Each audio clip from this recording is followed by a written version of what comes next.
एक बेनाम कहानी कि सिया जो कि एक ड्रैगन मानव है, जिंदगी के कुछ फलसफों के चलते एक बेनाम शख्स से मिलती है जो कि उसकी ही तरह एक ड्रैगन मानव है। सिया की एक गलती की वजह से स्काइला जो कि ड्रैगन्स की दुश्मन प्रजाति है, उन दोनों के पीछे पड़ जाती है। वो बेनाम शख्स सिया को बचाकर भगाने के लिए एक सुरंग में बंद कर देता है और खुद रुक जाता है स्काइला का सामना करने के लिए। साथ ही एक समय सीमा भी देता है उसका इंतजार करने की और कहता है कि अगर वो तय समय पर नहीं पहुंचा कि सिया को एक दूसरे शख्स शूद्रण को खोजना होगा। अब आगे। इस बार मैंने खुद को बहुत कमजोर महसूस किया क्योंकि वो वहां मेरी वजह से फंसा हुआ था और तब तक यहां से नहीं निकल सकता था जब तक मैं उस सुरंग को पार नहीं कर लेती। लेकिन अब तक ये सब मेरा परेशान मन सोच ही नहीं पा रहा था। अगर मैं कुछ समझ रही थी तो ये कि मेरी वजह से वो वहां है जबकि उसे यहां होना चाहिए था और मुझे वहां। पर अब क्या हो सकता था? मैंने अपनी ड्रैगन शक्ति का एक अंश जागृत किया और अपनी आंखों को ड्रैगन की नजरों में बदल दिया क्योंकि वो सुरंग इतनी बड़ी नहीं थी कि मैं खुद को ड्रैगन में बदलकर उड़कर सफर पूरा कर सकूं। इसलिए मैंने चलना शुरू कर दिया, पर अब भी मैं खुद को संभाल नहीं पा रही थी। कुछ दूर चलकर मैं जैसे ही एक मोड़ से मुड़ी, मुझे वो खड़ा दिखाई दिया जिसकी वजह से मैं अब तक परेशान थी। मैं तेजी से उसकी ओर दौड़ पड़ी और उसके पास जाकर उसे मीठा ताना मारते हुए बोली, तो आखिर तुम भी आ ही गए ना मेरे साथ साथ। इस बात पर वो हल्का सा मुस्कुराया और बोला, वादा किया है तुमसे, हमेशा तुम्हारा साथ निभाऊंगा, भरोसा करो। उसकी इस बात पर मैं खुद को मुस्कुराने से रोक ना सकी। अब हम दोनों साथ साथ कुछ कदम चले ही थे कि मैं पूछ बैठी, वो स्काइला का क्या हुआ? तो उसने जवाब दिया, मैं अभी कुछ पल के लिए सब कुछ भूल जाना चाहता हूं। इस पल हम साथ हैं, बस यही याद रखो। हम जितने वक्त इस सुरंग में हैं, कोई इस सुरंग को कुछ भी कर ले, खोल नहीं सकता। मैंने उसकी आंखों में एक प्यार भरा एहसास देखा और उसका हाथ थामना चाहा, पर यह क्या? यह सब तो सिर्फ मेरी कल्पना थी। वो वहां था ही नहीं, पर मेरी कल्पना ने भी मुझे एक बात के लिए चेता दिया था कि जितना ज्यादा वक्त मैं उस सुरंग में बिताऊंगी, उतना ही उसकी जान के लिए खतरा बढ़ जाएगा। एक बार मेरे गुफा पार करने के बाद उसके लिए जान बचाने के लिए उस गुफा को खोलना और वहां से निकलना मुमकिन हो जाएगा। ये सोचकर मेरे पैर अपने आप तेजी से सुरंग के अंदर की ओर बढ़ने लगे। ये सुरंग काफी मेहनत से पत्थरों को काट काट कर बनाई गई लग रही थी। उस सुरंग में काफी सारे मोड़ थे जिन्हें पार करते हुए मैं तेजी से बाहर निकलने की कोशिश में थी।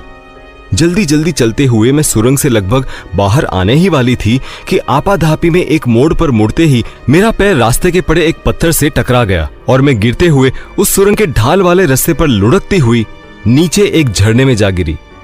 आज सुबह से ही मेरी किस्मत मेरा साथ नहीं दे रही थी।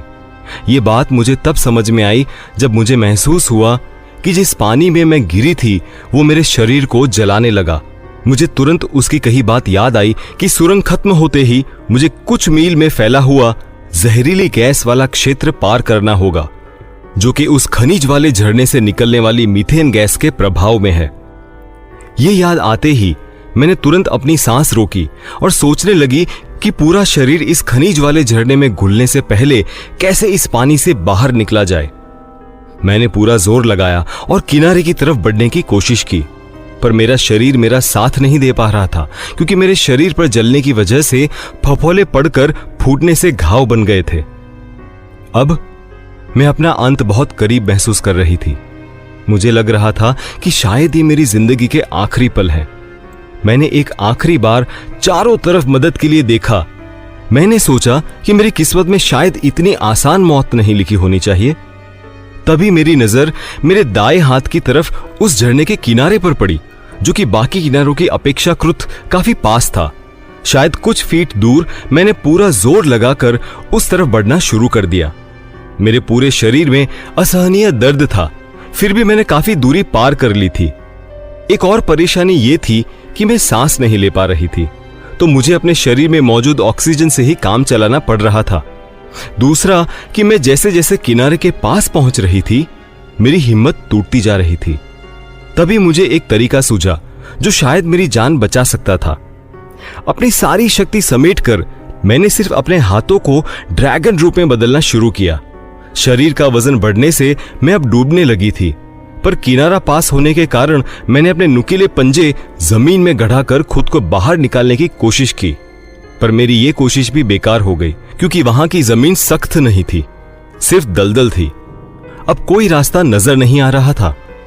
मैंने अपनी आंखें बंद की और अपनी मौत का इंतजार करने लगी। मुझे यकीन हो गया कि अब मैं नहीं बच पाऊंगी। तभी मुझे उसकी आवाज सुनाई दी। मैंने आंखें खोलकर देखा, वो मेरे पीछे की तरफ किनारे से कुछ टुकड़ों पर खड़ा नजर आया, जो काफी मात्रा में वहां ढेर के रूप में फैले हुए थे। ये शायद किसी डूबे हुए जहाज के टुकड़े थे, जिसका एक सिरा ही पानी से बाहर था। मैंने उन लकड़ी के टुकड़ों पर अपने सामने उसे मुस्कुराते हुए देखा और खुद को उसकी तरफ धकेल दिया।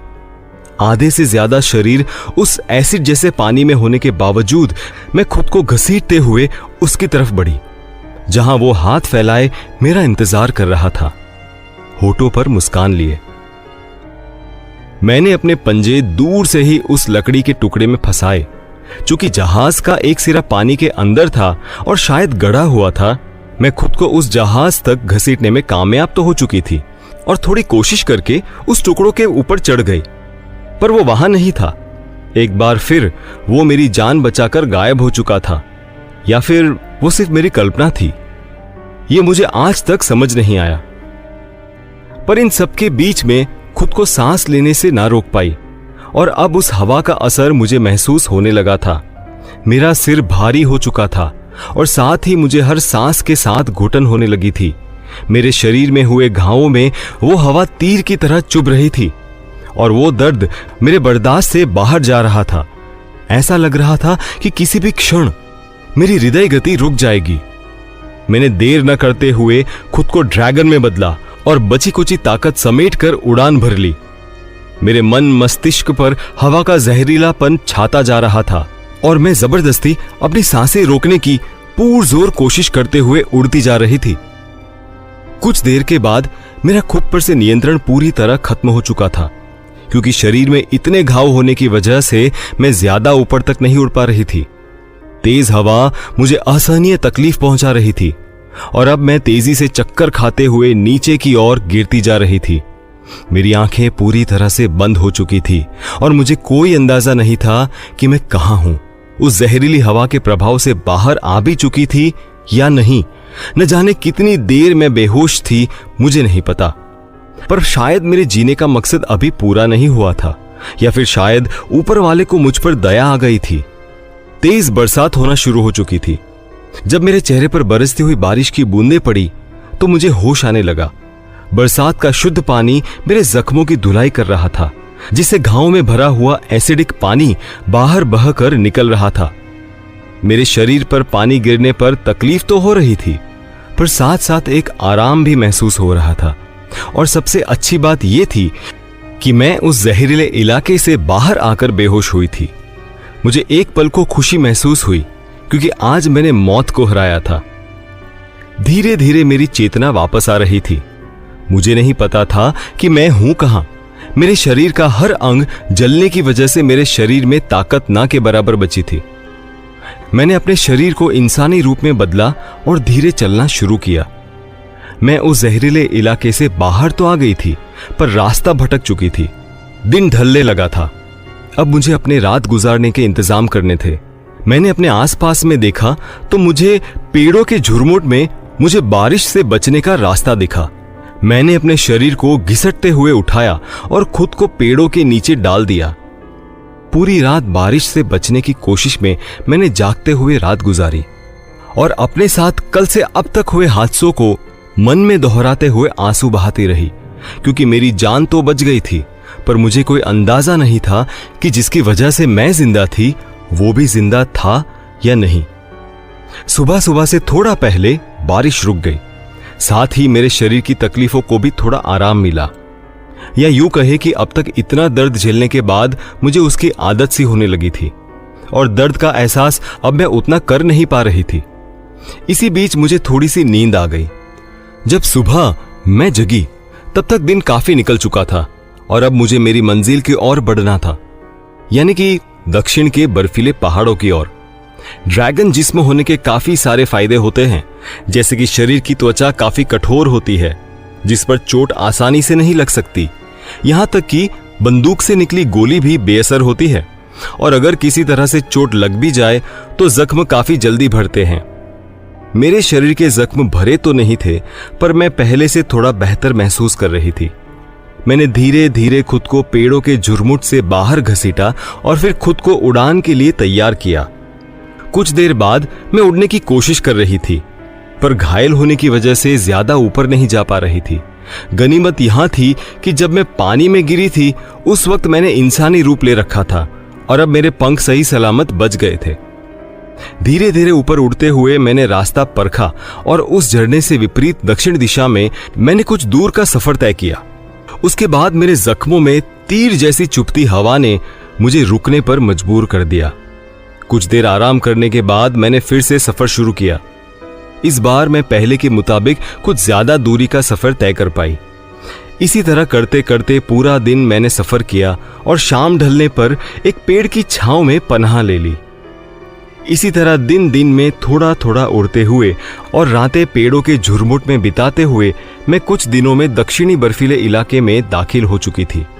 जो सफर मुझे 3 दिन में पूरा करना चाहिए था, घायल होने की वजह से मुझे 7 से 8 दिन लग गए उस सफर को पूरा करने में, जो कि एक चिंता की बात थी।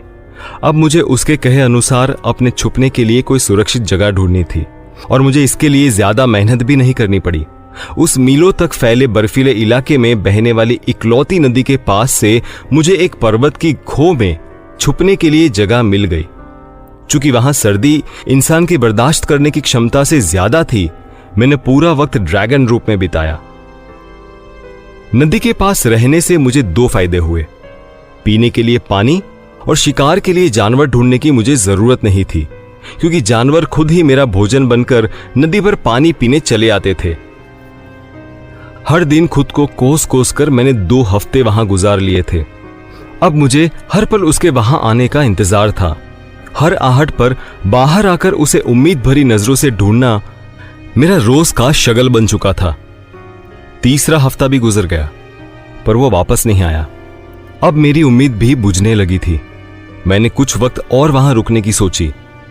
धीरे धीरे करते हुए 4 हफ्ते बीत गए। मुझे अब यकीन हो चला था कि वो अब इस दुनिया में नहीं है। अगर वो जिंदा होता तो मुझे ढूंढते ढूंढते वहां आ चुका होता। बड़ी मुश्किल से मैंने खुद को समझाकर राजी किया आगे की सफर के लिए। क्यों उसने मुझे बचाने के लिए अपनी जान दे दी? क्या मतलब था उसका जब उसने कहा कि तुम हमारी आखिरी उम्मीद हो? क्या मतलब था उसका हमसे? क्या और ड्रैगन मानव जिंदा थे जो बिल्कुल मेरी तरह थे? और क्या मकसद था मेरी जिंदगी का? क्यों मेरी जिंदगी उसके लिए इतनी कीमती थी?